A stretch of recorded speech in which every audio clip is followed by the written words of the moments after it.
ये चैप्टर भी जिंदगी की सच्चाई पर ही आधारित है और काफ़ी इंपॉर्टेंट चैप्टर भी है, एग्जाम में भी आता है।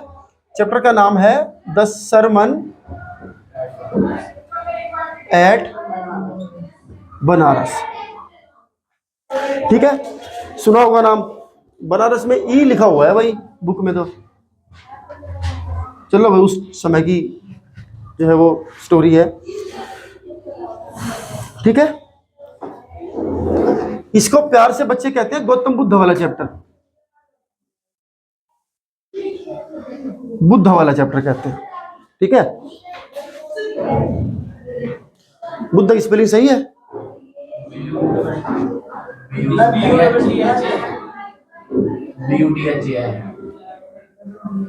अब ठीक है, अब ठीक है। चल, थोड़ा जिंदा बैठा करो क्लास में बेटा, क्लास में जिंदा होकर बैठा करो, मर के नहीं। मुर्दों की तरह बस शांति रखनी होती है, मुर्दों की तरह बैठना नहीं होता। दिमाग से जिंदा, शरीर से मुर्दा, ऐसे बैठा करो। ठीक है, तो पूरी की पूरी जो कहानी है वो बुद्धा के बारे में है। बुद्धा की एक प्रीचिंग है, एक एजुकेशन कह लीजिए, उनकी शिक्षा कह लीजिए, उनका एक स्पीच कह लीजिए, उनके एक मोरल कह लीजिए। बुद्धा के जीवन का सारा मोरल नहीं है इसमें, एक समय पर एक इंसान को दिया हुआ एक मोरल है जिसको हमारे सिलेबस में डाल दिया गया, जो लगता है कि शायद बनाने वालों को, स्टूडेंट्स को सीखना जानना चाहिए। उससे पहले बेसिक स्टोरी है बुद्धा की। एक सिद्धार्थ गौतम बचपन में उनका नाम था। ठीक है, ठीक है। और उनकी शादी हुई, परिवार बसा, सब अच्छा चल रहा था। उनके पिताजी को जन्म के समय किसी महर्षि ने बता दिया था, एक एस्ट्रोनॉमी हुई थी, भविष्यवाणी हुई थी कि आपका बच्चा कभी तकलीफ में ना आए। अगर जीवन में कभी ऐसा हुआ कि he would face some kind of pain, तो वो जो है वो हो सकता है घर छोड़ के चला जाए, साधु बन जाए, कोई संत बन जाए, है ना। तो काफी समय तक इसके फादर ने बहुत ध्यान रखा, महल में सारी सुख सुविधाएं, सब चीजें बेटा नोट करनी, साथ साथ चीजें सब कुछ अवेलेबल कराया, और सिद्धार्थ गौतम को कोई परेशानी नहीं होने दी। लेकिन किस्मत जहां लेके जाती है वो कई बार इंसान पहुंच जाता है। तो हुआ ये कि किसी दिन राजा की एब्सेंस में सिद्धार्थ गौतम माने राजकुमार को मन हुआ कि बाहर घूम के आते हैं। आनन फानन में सारी अरेंजमेंट कराई गई, सब चीजें व्यवस्थित करी गई, तो बाहर का इतना एडजस्टमेंट हो नहीं पाया, अरेंजमेंट हो नहीं पाया। तो जब वो अपने रथ पे बैठ करके जा रहे थे तो उन्होंने कुछ चीजें देखी, और जब उनके बारे में सवाल पूछा तो उनके मन में पेन हुआ कि ये चीजें भी दुनिया में है, मुझे तो पता ही नहीं था। और वो चीजें क्या थी? सबसे पहले उन्होंने एक बीमार आदमी देख लिया, भीख मांगता आदमी देख लिया, एक बुजुर्ग आदमी देख लिया, एक फ्यूनरल प्रोसेशन देख लिया, माने शव यात्रा, जब मरे हुए इंसान को लेकर के जाते हैं। तो अपने मंत्री से जब पूछा कि ये क्या मामला है, तो ना चाहते उनको बताना पड़ा कि एक न एक दिन आदमी बूढ़ा भी होता है, एक न एक दिन आदमी बीमार भी हो सकता है, इंसान के पास जब कुछ नहीं रहता तो भीख भी मांगता है, और जब सब कुछ खत्म हो जाता है तो एक एज में जाकर के इंसान मर भी जाता है।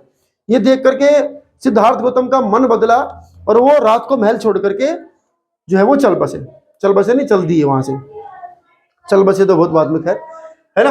तो वहां से जब वो चले गए तो ऐसे कहते हैं चलते रहे चलते रहे चलते रहे, और एक पेड़ के नीचे जाकर के बैठे, और उस पेड़ के नीचे बैठ करके कई सप्ताह उन्होंने तप किया। कहते हैं तब तक आंखें बंद करके बैठे रहे जब तक कि उनको एनलाइटनमेंट का एहसास ना हो गया। मीन्स के उनको वो ज्ञान प्राप्ति जिसकी तलाश में वो आए थे वो ना उनको मिल गई। अब वो ज्ञान क्या था? वो ज्ञान यही था कि जिंदगी में कुछ भी चीजें परमानेंट नहीं होती है। हम जिन समस्याओं को अपनी समस्याएं समझते हैं, ना तो वो समस्या ही परमानेंट है, और जिसको हम समाधान मानते हैं वो भी परमानेंट नहीं है ना। मान लीजिए हम खुद ही परमानेंट नहीं है, तो हम हमारे जो आसपास की चीजें वो भी कहाँ परमानेंट होंगी। हमें लगता है कि मैं ऐसा हूँ, ये मेरी सोने चांदी की चीजें हैं, ये मेरा मोबाइल है, तो जब मैं खुद परमानेंट नहीं हूँ तो मेरे जाने के बाद ये मोबाइल का भी क्या हो? कुछ भी नहीं होगा, वो भी सब ऐसे ही है, कोई और इस्तेमाल करना उसको, फिर वो भी नहीं रहेगा, है ना। तो ये शिक्षा उसको मिली, और यही शिक्षा इस चैप्टर के अंदर भी एक इंसिडेंट के थ्रू बताने की कोशिश करेगी। तो किस्सा गौतमी की ये कहानी है बेसिकली, जिसमें से क्वेश्चन बनता है। अब इस किस्सा गौतमी के बारे में समझ लीजिए। किस्सा गौतमी एक लेडी है, और उसका जो सन है वो डेड है, माने वो मर गया। तो किस्सा गौतमी का जो सन है वो उसकी डेथ हो गई।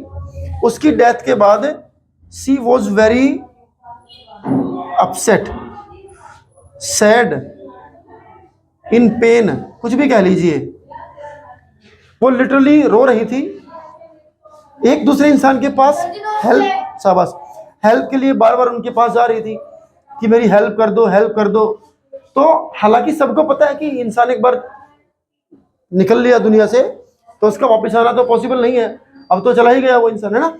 तो लेकिन ये बार बार क्या अपने पेन में थी, अपने दुख में थी, अपनी उदासी में थी, अपनी परेशानी में, ये इस जिंदगी के सच को भूल गई कि भाई मरना सबको है, और इसकी इच्छा हुई कि सबको मरना है वो एक अलग बात है, लेकिन मेरा बेटा जिंदा होना चाहिए। तो सब लोगों ने इसको पागल ही समझा।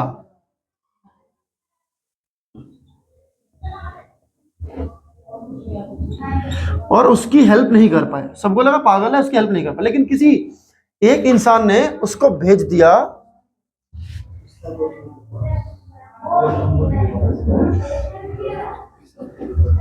Someone sent her to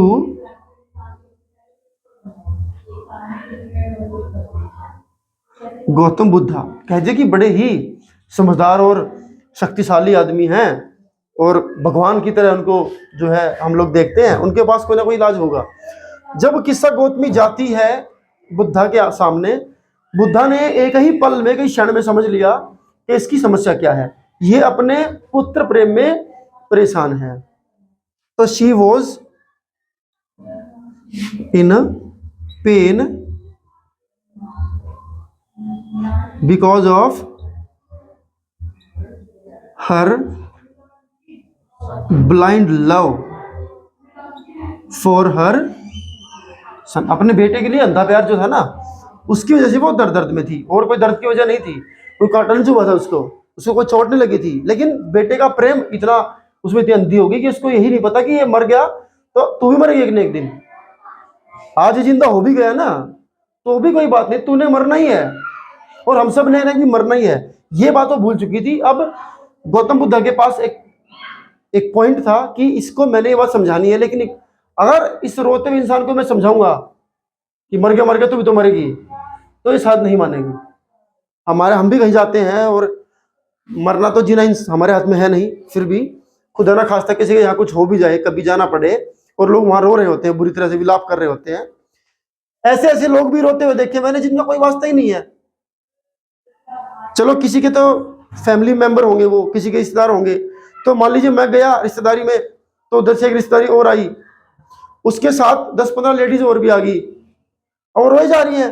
वो दूर से रोना शुरू कर दिया उन्होंने, उनको यही नहीं पता कि घर भी कहाँ है, और रो रही हैं।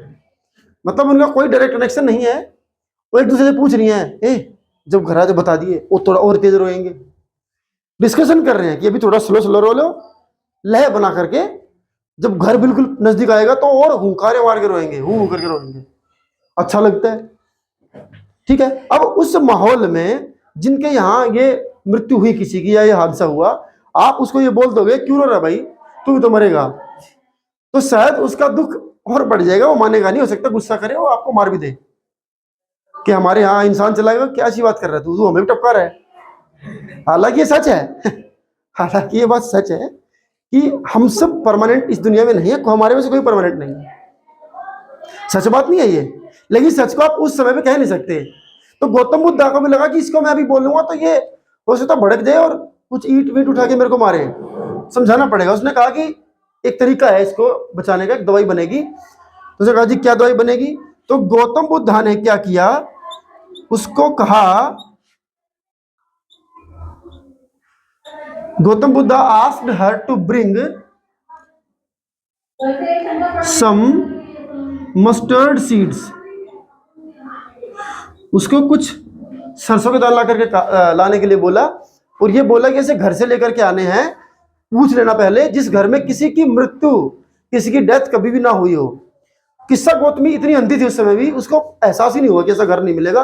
वो निकल पड़ती है और नगर पूरा छान मारा उसने, जहां भी जाए सरसों के दाने मांगती, लोग कहते ले जा। फिर पूछती कि कोई तुम्हारे घर में किसी की डेथ तो नहीं हुई, तो लोग कहते नहीं, डेड जो हुए हैं हमारे परिवार में जिनकी डेथ हुई है उनकी संख्या ज्यादा है, जिंदा हम कम। हमारे क्या पता कितनी पीढ़ी हमारी मर चुकी है, जिंदा तो हम 2-4 ही तो हैं, मरने वाले तो मेरे ग्रैंडफादर, मेरी ग्रैंड मदर, उनके फादर, उनकी मदर, उनके फादर, उनकी, पता नहीं कितने लोग मरे हैं, गिनती भी नहीं आएगी। तो ऐसे करके सब घरों में जाती गई।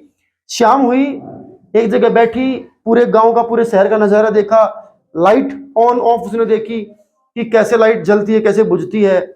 जिसका काम हो गया उसने लाइट बुझा दी, जिसके यहाँ काम चल रहा है उसने लाइट जला दी। इसके लाइफ में सब कुछ लाइट की तरह है, कभी ये जलेगी तो कभी बुझेगी भी। यही हमारी लाइफ है। और उसको रियलाइजेशन होता है इस बात का कि वो संत, वो महात्मा मुझे क्या समझाना चाहते थे। वो वापस उनके पास गई, उनसे मुआफी मांगी, हाथ जोड़े, एक्सेप्ट करा इस बात को कि हाँ ये सच है, मेरा बेटा ही अकेला नहीं मरने वाला है, हर घर में से किसी न किसी का बेटा, भाई, बहन, कोई ना कोई उसकी डेथ हुई है। यहाँ पर बुद्धा का जो भाषण है, उनका जो लेक्चर है, उनकी जो टीचिंग्स है, वो हाँ वो छाप रखी है, वो लिख रखी है कि वो लाइफ के बारे में बात करते हैं। लाइफ के बारे में क्या कहते हैं? लाइफ परमानेंट नहीं है। लाइफ जो है वो परमानेंट नहीं है, it is not permanent.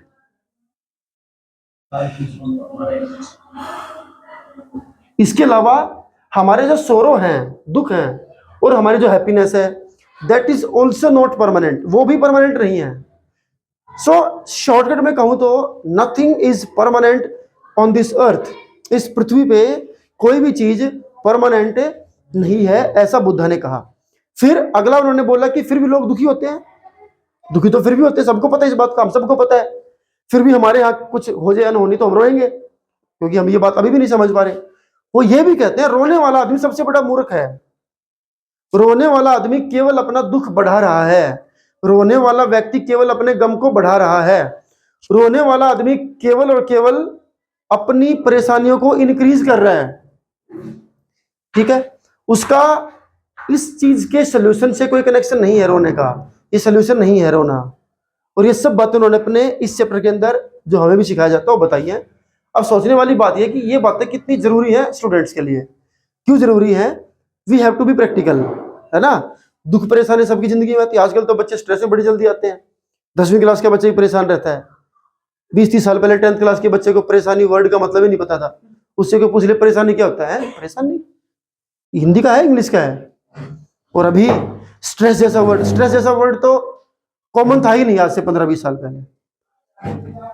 Stress जो वर्ड है वो कॉमन लाइफ में था ही नहीं कि कोई बच्चा स्ट्रेस में आ जाए, मतलब ही नहीं बनता इस बात का तो। लेकिन अब आप देख सकते हो हर कोई चिंता तनाव में। अभी जो तुम्हारे बाद जो बच्चे आएंगे वो दोनों स्ट्रेस में रहते हैं। स्ट्रेस में क्यों रहते हैं? क्योंकि कोई 12th में है, कोई 12th पास कर चुका है, अब उनको सामने फ्यूचर दिखता है। और बुद्धा कहते हैं कि परेशानी से कोई सॉल्यूशन निकलेगा नहीं। अगर आप चाहते कि परेशान में ना हो तो उसके लिए सच को स्वीकार करना जरूरी है। जो आपको करना है उसको ऑनेस्टी से करना बड़ा जरूरी है। अगर वहां पे आपने गड़बड़ करी है तो फिर तनाव भी आना जरूरी है, दुख तकलीफें भी आएंगी। और ऐसा इंसान अपने दुखों को बढ़ाता है, अपनी तकलीफों को बढ़ाता है। फिर इनसे एक सवाल इसी बात में निकलता है, फिर सुखी कौन है? कहता जिस आदमी ने सच से ऊपर अपने आप को उठा लिया कि जो होता है वो तो होता ही है, और जो कुछ है वो परमानेंट भी नहीं है, सब कुछ टेम्परेरी है। जिसने अपने आप को इस ट्रुथ से ओवरकम कर लिया, जो इस भय से निकल गया, जो फियर है, फियर ऑफ डेथ है, जो इस फियर ऑफ डेथ से ओवरकम हो गया ना, वो आदमी जीवन में सुखी है। ये इस चैप्टर का सार है। और इसी के ऊपर कई बार क्वेश्चन आता है। क्वेश्चन क्या क्या आता है? जो क्वेश्चन तुम सोल्व करके देखोगे और हमारे व्यूअर्स भी सोल्व करके देखेंगे, वो ये है, व्हाट वाज द लेसन, लिखेंगे question, what was the lesson that Buddha wanted to teach Kisa Gotami. क्या वो लेसन था जो बुद्धा समझाना चाहते थे? Buddha, what was the lesson that Buddha wanted to teach Kisa Gotami. यही इस कहानी का सार भी है। यही लेसन हमें भी सीखना है, और यही लेसन किस्सा गौतमी को भी सिखाया है। बुद्धा ने किस्सा गौतमी को सिखाया है और चैप्टर लिखने वाले ने हमें सिखाया है ना। तो समझ में आया चैप्टर? ठीक है, इस क्वेश्चन को खुद से सोल्व करेंगे, अभी मेरे सामने सोल्व करेंगे। Bye bye.